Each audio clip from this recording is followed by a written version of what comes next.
Welcome to Let the Quran Speak. I'm here with Dr. Shabir. We are answering your questions about Ramadan. And Dr. Shabir, the question we have here is, if I miss a prayer while fasting, does that affect my fast? And this is a common question that people ask, not just related to prayer, but also other sins. They might think, oh, I committed this sin and therefore God won't accept my fast anyway. So they feel a sense of defeat, right?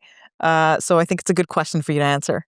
Yeah. So ideally, in the fast, Safiyyah, we should be doing all of the things that God commanded us to do and staying away from all of the things that God commanded us to stay away from. And we should do as many good deeds as possible, not necessarily only the commands, but also the good deeds. So in classical Islamic law, things are classified on the good side as mustahab, that's the lowest. And then you have sunnah. And among the sunnah, there's sunnah غير مؤكدة, not emphasized, and then they emphasize sunnah. I should explain the word sunnah for those who don't know it. It's you can say the common practice of Muslims, some of which go all the way back to the Prophet Muhammad, peace be upon him.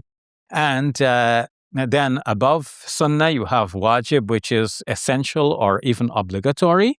And then you have the fard, which is more definitely obligatory. Right? So you have all of these different gradations. So the fard definitely we have to do. And prayer is one of the fard items. It's a command. It's obligatory. So we must do that. But if we happen to miss something that would have normally be required, then that doesn't make the fast a void, but it certainly reduces the reward of the fast. And of the whole day's activity. It's like, we're going through this whole rigorous fast for the pleasure of God, but at the same time, we're neglecting something else that He commanded us to do. So the two don't really gel. But aren't they separate obligations? They're separate obligations. Okay. This is why we would say that if the person didn't pray, the fast is still valid, but the flavor of it, okay. And the whole disposition of the person, the sense of the person's devoutness to God,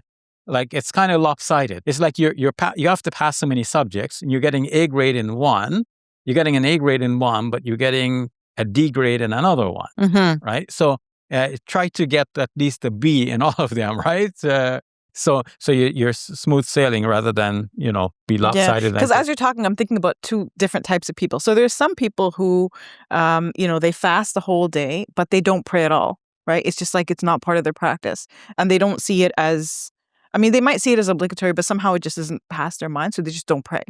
But they do fast religiously and carefully.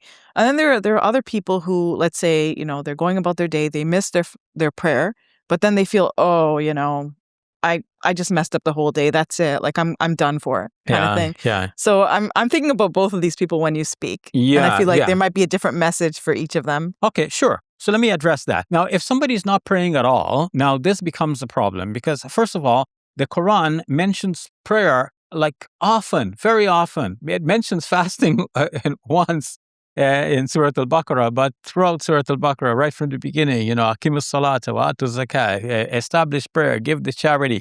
And prayer is mentioned so many times in so many different ways, with such great emphasis in the Quran that it's hard to miss it. So if somebody is fasting, it's like you're acting on one verse of the Quran, but if you're not praying, then you're neglecting so many other verses of the Quran. Moreover, there are hadiths attributed to the Prophet, peace be upon him, in which he laid even greater emphasis on the prayer. Based on those hadiths, many scholars will say that if somebody is not praying at all, that person is not even a Muslim. That's how serious it is. But some of the scholars, like Imam Abu Hanifa, may God have mercy on him, for example, said that if you're neglecting the prayer, you're not praying at all, but you still believe in prayer, then you're still a believer. Okay. But of course, you're a kind of a lackadaisical one, you're a negligent one, but you still are, because you still believe in it. But if somebody rejects it altogether and some take it seriously and say, even if someone were to make a kind of a joke, that would indicate that does not really believe that this is worthwhile. Somebody demeans prayer by saying, what's the benefit of praying? And something like this, then that person is no longer a believer. Okay. They would put it such strictly. Now, I don't take such strict stances on things like this, but I would say just be cautious and just be aware that there is this scholarship out there and this is what they're saying. So we don't want to make a joke about it like this. We don't want to demean it. And even if we're not praying, let us have the intention that one day we will pray. And then, this still keeps the person within the faith. Having said that, when is that day going to come? Like, start tomorrow. Like, start today. And start with one prayer. There are 5 in a day and night. Start with one within the 24-hour period.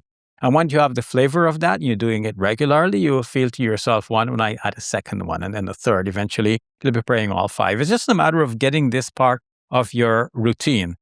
People don't have the habit of praying, and so it seems like, where do I start? There are 5 of them, too much. Start with one, and inshallah it will work. But if you are just generally praying, but you happen to miss one during the day of your fasting, it doesn't mean that your fasting is gone wrong. It just means that you failed in one area a little bit, and God is merciful, and He's understanding of our circumstances, and so we have some leeway. If we missed it due to some circumstances, we can pray it later. It happened even to the Prophet, peace be upon him. Really? Yeah. They were traveling and they were so tired they fell asleep. And by the time they woke up, it was with the sun shining in their faces. They were still in their mounts, right? But they fell asleep on their mounts. So they missed the time of the Fajr prayer.